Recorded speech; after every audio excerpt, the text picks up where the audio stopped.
하나님 말씀 보겠습니다. 신명기 16장 16절 17절 말씀입니다. 구약성경 288페이지 신명기 16장 16절 17절 말씀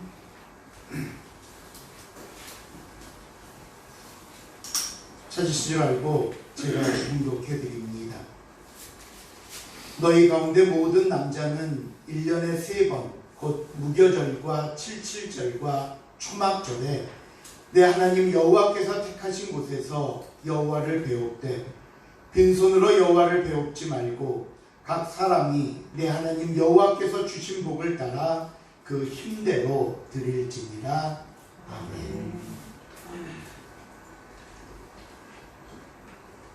오늘은 2021년 추수감사절 주일입니다. 추수감사절의 유래를 먼저 살펴보면 1620년 메이플라워를 탄 102명의 청교도들은 65일간의 힘겨운 항해 끝에 11월 20일 신대륙 홀리머스 항에 도착하게 됩니다. 그러나 그들이 도착한 것은 결코 낙원이 아니었습니다. 당시 청교도 중에 한 사람이었던 브래드포드는 그의 일기에서 이런 글을 남겼습니다. 12월에 혹한의 추위가 계속되고 있다. 한 조각의 빵도 한 알의 옥수수도 없다. 풀과 나무 열매, 해초와 들짐승만으로 연명하고 있다. 오늘 우리는 39번째 친구를 하나님께 보내야만 했다. 이런 현실 속에서 청교도들은 씨앗을 뿌리고 열심히 경작해서 추수를 합니다. 그리고 이렇게 추수한 알곡을 하나님께 드리면서 눈물의 감사절 예배를 드린 것이 추수감사절의 시작입니다.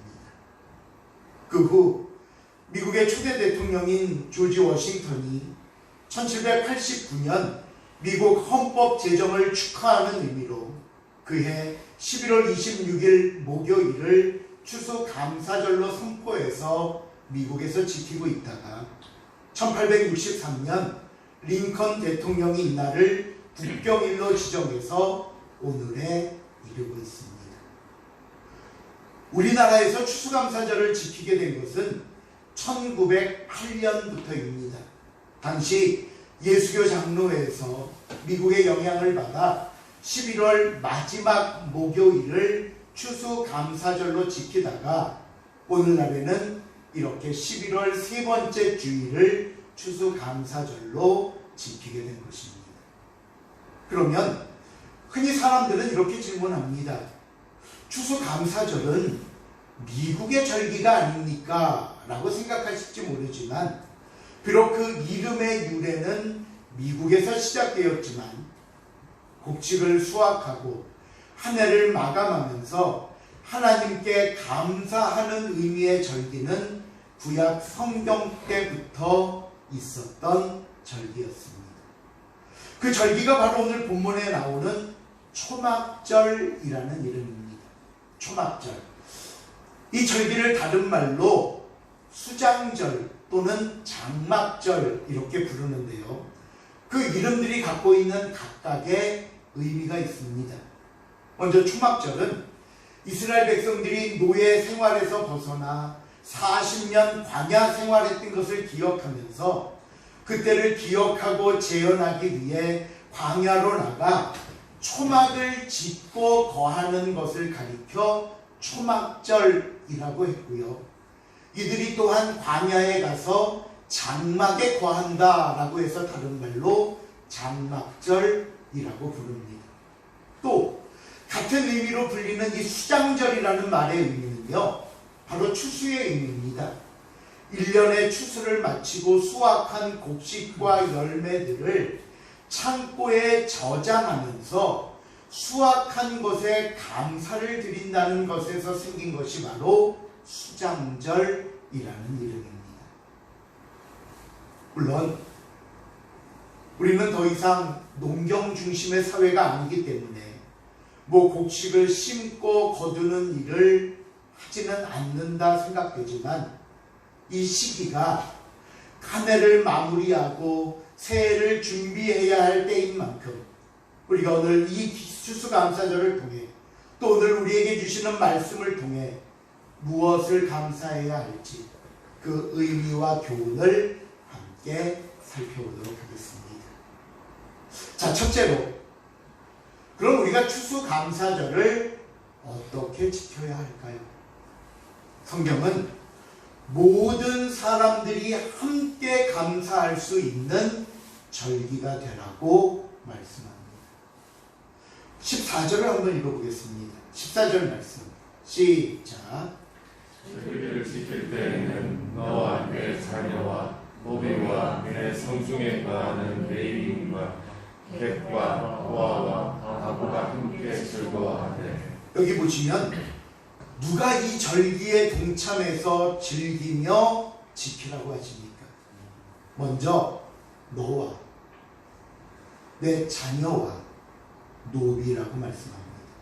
이 말은 내가 당연히 하나님께 감사하며 지켜야 함은 물론이고, 우리 모든 가족들, 심지어 집에 있는 종들까지 이 절기만큼은, 이날만큼은 모든 사람들이 함께 지키며 즐거워하라는 것입니다. 그래서 이 절기 때는요, 어떤 일도 하지 못하도록 금지시켜 놓으시고는 종들도, 집에 있는 종들도 일에 대한 염려나 부담 없이 마음껏 즐기고 예배하라고 말씀하셨습니다.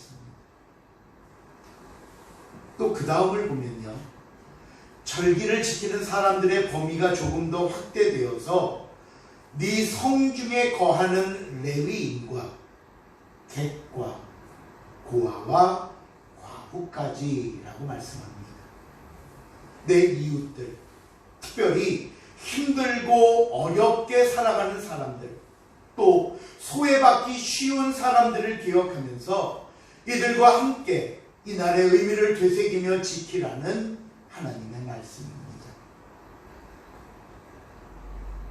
아직 우리 교회는 연약해서 이웃까지 돌보며 함께 절기를 지키는 일은 하지 못하지만, 우리가 내년 추수감사절에는 올해보다도 더 부흥하고 성장된 모습으로 최소한 상가에 있는 이웃들, 그리고 또 가능하다면 지역의 어려운 사람들과 함께 할 수 있는 시간을 가질 수 있게 되기를 주님의 이름으로 축원을 드립니다. 모두 함께 즐기며 지키는 감사절이 되어야 된다. 두 번째로, 그럼 우리가 어떤 감사를 해야 할까요? 어떤 감사를 드려야 할까요? 오늘 본문 15절 하반절에 보시면 이런 말씀이 나옵니다. 내 하나님 여호와께서 내 모든 소출과 내 손으로 행한 모든 일에 복 주실 것이니 너는 온전히 즐거워할지니라. 여기서 우리에게 주시는 두 가지 교훈이 있습니다. 첫 번째 교훈은요, 하나님께서 우리에게 이미 복을 주셨다는 약속의 완성의 의미입니다. 이미 복을 주시지 않았습니다. 우리 앞에 과일들이 있습니다. 이 과일이 이 자리에 오기까지 재배한 사람들의 마음을 한번 헤아려 보시길 바랍니다. 우리가 열매를 얻기 위한 첫 번째 조건은 기후입니다. 그래서 각 지방에 맞는 특산물이 있지 않습니까? 그 기후에 잘 맞는 과일들. 그리고 아무리 기후가 좁아도 땅이 척박하면 안 되겠죠. 좋은 열매를 맺기 위해 또 좋은 땅이 있어야 합니다. 그리고 아무리 기후가 맞고 땅이 좋아도 그의 이상 기후로 인해 가뭄이 들거나 태풍이 불거나 뜻하지 않는 무더위나 냉해가 생긴다면 한 해 농사와 모든 노력이 물거품이 되고 마는 것이 바로 농사입니다. 태풍이 불면 모든 과실들이 바람에 떨어져 나무에 하나도 달려있지 않을 것만 같습니다. 불안합니다. 초조합니다. 냉해가 닥치면 기한전에 떨어지고 얼어버려 제대로 된 과일을 수확할 것이 없어 보입니다. 그런데요, 올해도 어김없이 이렇게 우리 앞에 여러 종류의 과일들이 놓여 있습니다. 이 시간 사랑하는 성도 여러분, 이 과일들을 보시면서 하나님께서 저와 여러분에게 말씀하시는 교훈을 들을 수 있기를 바랍니다. 얘들아, 올해는 열매가 없을 줄 알았는데 이렇게 있지 않느냐? 비바람이 몰아칠 때면 하나도 남김없이 다 땅에 떨어질 것만 같았는데 그래도 이렇게 열매가 달려있지 않았느냐? 내가 너희도 이렇게 돌보고 이렇게 가꾸어서 반드시 열매 맺게 할 거야. 열매들을 보면서 우리를 완성하시고 우리를 결실하게 하시는 하나님을 기억할 수 있기를 바랍니다. 우리는요, 좀 편안해지고 잘 나간다 싶으면 종종 저지르는 실수가 있습니다. 내가 잘나서 그런 줄 알고요, 내 힘으로 이룬 줄 알고 교만해집니다. 하나님을 기억하지 않습니다. 그러기에 하나님께서 미리 못 박아 놓으신 말씀이 있습니다. 신명기 8장 14절을 보시면요, 거기 뭐라고 말씀하냐면요, 네 마음이 교만하여 내 하나님 여호와를 잊어버릴까 염려하노라 라고 말씀하시고 나서 이어지는 17절에서는 그러나 네가 마음에 이르기를 내 능력과 내 손의 힘으로 내가 이 재물을 얻었다 말할 것이다 라고 말씀합니다. 이 말씀은 뭐냐면요, 그래, 내가 잘 배웠기 때문에 감당할 수 있었던 거야. 내가 열심히 노력한 결과로 얻은 거야. 이건 다 내 능력, 내 손재주, 내 지혜로 한 거야. 우리는 종종 이런 결론을 내립니다. 그리고는요, 자신을 대견하게 여기고, 물론 중요하죠. 자신을 칭찬하고 자신에게 선물도 하기도 합니다. 물론 좋습니다. 그러나 그런 모습에 대해 성경은 뭐라고 말씀하냐 하면요, 그 다음 18절 제일 앞에 보시면 내 하나님 여호와를 무엇하라? 기억하라. 내 하나님 여호와를 기억하라. 왜 우리가 하나님 여호와를 기억해야 합니까? 그가 내게 재물 얻을 능력을 주셨습니다. 우리의 생명, 우리의 건강, 우리의 재능, 우리의 능력, 이 모든 것들은 다 하나님이 주신 겁니다. 단순하게 생각해 볼까요? 당장 오늘 우리의 생명 하나만 거두어 가셔도 그토록 우리가 자랑하고 만족해했던 재능, 계획, 수고 다 헛된 것이 되고 맙니다. 생명을 잃어버렸는데 뭔들 남아있을 필요가 있겠습니까? 그러니 누구를 기억해야 할까요? 누구에게 감사해야 할까요? 하나님이라는 사실을 절대로 잊지 마시기를 바랍니다. 두 번째로 우리가 본문 15절을 보면서 깨달아야 할 교훈은요, 모든 일에 복 주실 것이니 주실 것이니. 이 말씀은 지난 시간을 돌아보면서 하나님께서 주신 은혜를 기억하고 받은 은혜에 감사하는 것도 중요하지만 앞으로 베푸실 것을 믿고 미리 감사할 줄 아는 마음이 귀중하다는 것입니다. 지금 내 앞에 주어진 결과물을 가지고 결산을 통한 감사를 드리지만 앞으로는 나에게 복 주실 것이니 내가 이를 믿고 감사합니다. 복 주실 것이니 내가 이를 믿고 소망을 가지고 살아가겠습니다. 이 고백을 드릴 수 있는 저와 여러분의 모습이 되어야 할 것입니다. 결국 하나님이 베푸신 복을 보십시오. 첫째, 이미 우리에게 복을 주셔서 갖고 누리고 살 수 있도록 하신 분도 하나님이시고요. 둘째, 앞으로 우리에게 복 주실 것이라고 약속해 주신 분도 하나님이십니다. 자, 그렇다면 우리가 하나님께 어떤 모습으로 감사를 드려야 할까요? 오늘 본문 16절, 17절입니다. 같이 한번 읽어봅니다. 16절, 17절 말씀 시작. 너희 가운데 모든 남자는 1년에 3번 곧 무교절과 칠칠절과 초막절에 내 하나님 여호와께서 택하신 곳에서 여호와를 배웁되 빈손으로 여호와를 배우지 말고 각 사람이 내 하나님 여호와께서 주신 복을 따라 그 힘대로 드릴지니라. 어떻게 감사를 드려야 합니까? 질문했더니요. 첫째, 빈손으로 나오지 마라. 둘째, 주신 복을 따라 힘껏 드려라. 의외죠? 그렇죠? 하나님께서 이렇게 직접적으로 말씀하시는 이유가 뭘까요? 빈손으로 나오지 마라. 힘껏 드려라. 결코 하나님이 뭐가 부족하고 아쉬워서 우리 것 좀 얻어야겠다는 의미로 하시는 말씀이 아닙니다.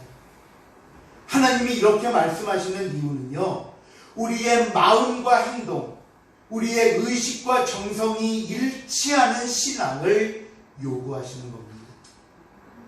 하나님께서 내게 주신 은혜와 복이 무엇인지 우리는 알고 있습니다.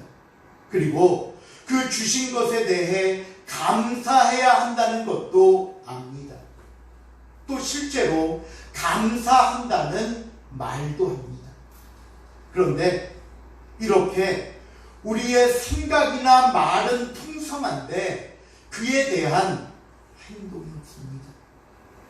오늘 추수감사절 예배를 드리며 그 은혜를 기억하는 예배와 예식은 있지만 이 자리에서 하나님을 기억하며 드리는 정성이 없다면 그 마음을 어떻게 설명하시겠습니까? 또 내게 손해가 되지 않는 범위에서는 한없이 감사합니다. 뭐 말로 하는 거 돈 드나요? 설명하는 거 돈 드나요? 그러나 그 감사에 대해 구체적인 것들을 드리기에는 아까워합니다. 그러기에 하나님께서는요, 너희가 받은 복을 따라 그 힘대로 드리라 말씀하시면서 너희가 받은 은혜, 너희가 받은 복에 대한 마음도 중요하지만 그 마음이 행동으로 표현될 때, 그 마음이 행동으로 드러날 때 더욱더 아름다운 감사가 되는 것이라고 말씀하는 것입니다. 그리고 마지막으로 우리 가족들, 성도들, 이웃들에게도 감사할 수 있는 저와 여러분이 될 수 있기를 바랍니다. 지난 시간들을 돌이켜보면요, 나 혼자 할 수 있는 일은 하나도 없었습니다. 하나님의 일은 물론이거니와 내 모든 일은 다 합력하여 선을 이루는 것입니다. 그러기에 서로를 향해 격려하며 위로하는 시간이 있었길 바랍니다. 그동안 받은 은혜에 감사를 전달할 수 있는 성도들이 되시길 바랍니다. 우리 한번 주위 분들과 인사 한번 나눠보실래요? 올 한 해 정말 감사했습니다. 올 한 해 정말 감사했습니다. 오른쪽 왼쪽 앞에 뒤에 다 하셨어요? 목사님 감사했습니다. 상처가 될 뻔했잖아요. 멀리 계신 분들은 이따 예배 끝나고 인사하시고요. 예, 올 한 해 정말 저도 여러분께 감사드립니다. 정말 수고 많이 하셨습니다. 말씀을 맺습니다. 올 추수감사절에는 그동안 뿌려놓고 수고한 모든 것에 열매를 거두는 축복이 넘치시기를 바랍니다. 가장 먼저 여러분의 계획과 소원과 기도에 열매가 되는 하나님의 응답이 있기를 축원합니다. 여러분의 가정과 승업에 하나님의 축복의 열매들로 가득 넘치기를 축원합니다. 여러분의 믿음과 신앙이 성숙되어서 그 안에서 하나님께 드리는 감사가 있기를 원합니다. 항상 저와 여러분이 갖고 누리는 모든 것들은 하나님께서 주셨음을 알고 또 앞으로도 계속해서 우리에게 베풀어 주실 하나님을 기억하며 주님과 동행하며 순종하는 그리고 항상 감사하는 저와 여러분의 모습이 될 수 있기를 다시 한번 주님의 이름으로 축원을 드립니다. 기도하시겠습니다. 하나님 감사합니다. 고난과 역경이 닥칠 때면 힘들고 어려운 시기가 왔을 때는 열매 하나 남지 못할 줄 알았고 수확할 것 하나 없을 줄 알았지만 이렇게 또 한 해를 마무리하는 시점에서 우리의 지난 시간들을 돌이켜볼 때 너무나도 큰 하나님의 은혜였고 어느 것 하나 하나님의 도우심이 없었던 적이 없었음을 이 시간 고백하게 됩니다. 하나님 우리의 감사와 고백을 받아주시고 하나님이 이루어 주셨음을 우리가 또한 믿고 감사하며 살아갈 수 있도록 주여 도와 주시옵소서. 감사드리오며 예수님의 이름으로 기도하옵나이다. 아멘.